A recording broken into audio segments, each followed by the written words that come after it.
से लेफ्टिनेंट मीनाक्षी गहलोत।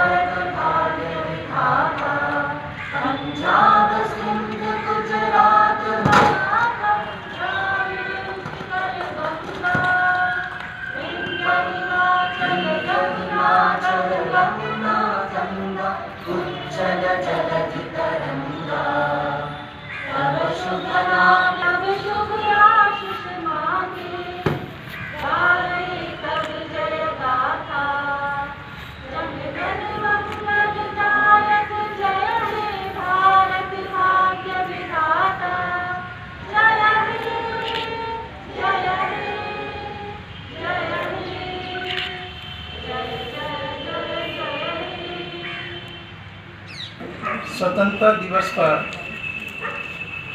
आप सभी को हार्दिक बधाई एवं शुभकामनाएं। 15 अगस्त 1947 को भारत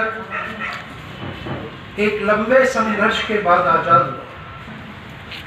प्रथम स्वतंत्रता संग्राम 1857 वीर झांसी की रानी लक्ष्मीबाई एवं उनके सहयोगियों द्वारा लड़ा गया। पश्चात बाल गंगाधर तिलक, दादा भाई नौरोजी एवं डॉक्टर अंसारी, इन सभी ने मिलकर इस मुहिम को आगे बढ़ाया और उसके पश्चात भारत के राष्ट्रपिता महात्मा गांधी के नेतृत्व में स्वतंत्रता संग्राम की एक नई लड़ाई लड़ी गई और अन्य हमारे महान स्वतंत्रता सेनानियों ने इस आंदोलन को आगे बढ़ाया और अंततः सफलता हासिल की और 15 अगस्त 1947 को हमारा देश आजाद हुआ।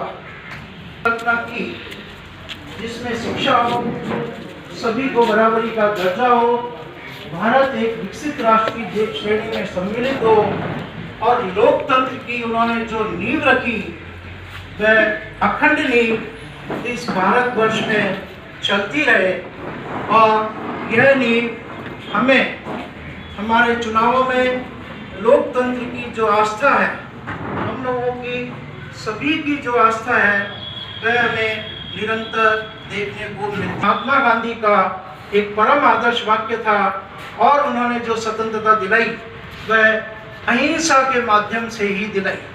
उन्होंने कहा कि हमें स्वतंत्रता प्राप्त करनी है, आज हमारा जन्म सिद्ध अधिकार है। महात्मा गांधी ने उस कोटेशन को लिया और स्वतंत्रता प्राप्ति के लिए सत्य और अहिंसा का मार्ग अपनाते हुए अपने सहयोगी पंडित जवाहरलाल नेहरू और अन्य नेताओं के साथ इस मुहिम को आगे बढ़ाया। नेहरू खुदवाई बिजली परियोजना, सिंचाई परियोजनाओं की नींव रखी और IIT जैसे समृद्धशाली एजुकेशन सेंटर्स बनवाए। यह प्रथम प्रधानमंत्री नेहरू की ही देन और सोच है कि उन्होंने एक मिश्रित अर्थव्यवस्था को स्वीकार करते हुए शांतिपूर्ण तरीके से अपनी इस देश की संरचना को अपने विचारों से आगे बढ़ाया और उसकी नींव को सिंचा। जो हम देख रहे हैं, यह नींव आज जो समय चालू हुई थी तो भारत आज इस परिप्रेक्ष्य में खड़ा है। इसके पश्चात जब लाल बहादुर शास्त्री प्रधानमंत्री बने, उन्होंने जय जवान जय किसान का नारा दिया और हमारे दुश्मनों को सचेत किया कि हमारा जवान पीछे नहीं हटेगा। और इसी क्रम में प्रधानमंत्री इंदिरा गांधी ने पाकिस्तान के 2 टुकड़े करते हुए बांग्लादेश का निर्माण किया और 1971 में यहाँ विजय पाई किया और सुदृढ़ डॉक्टर मनमोहन सिंह के समय में हुई और निरंतरता हमें देखने को आज तक मिल रही है।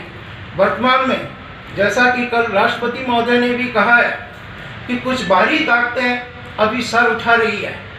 ऐसे समय में यह चुनौतीपूर्ण समय है, हमें उन बाहरी ताकतों का एकजुट होकर मुकाबला करना है और जो कुछ आंतरिक समस्याएं बेरोजगारी या अन्य है उससे भी हमें लड़ना है। वैश्विक महामारी कोरोना इस समय भारत में ही नहीं पूरे विश्व में देखने को मिल रही है और भारत में भी 25 लाख से अधिक कोविड केस दर्ज हो चुके हैं।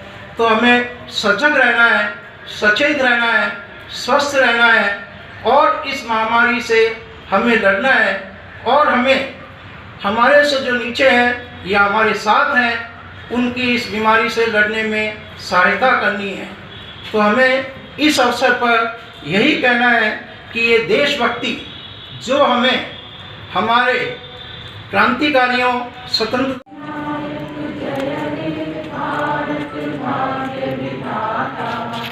पंजाब सिंध गुजरात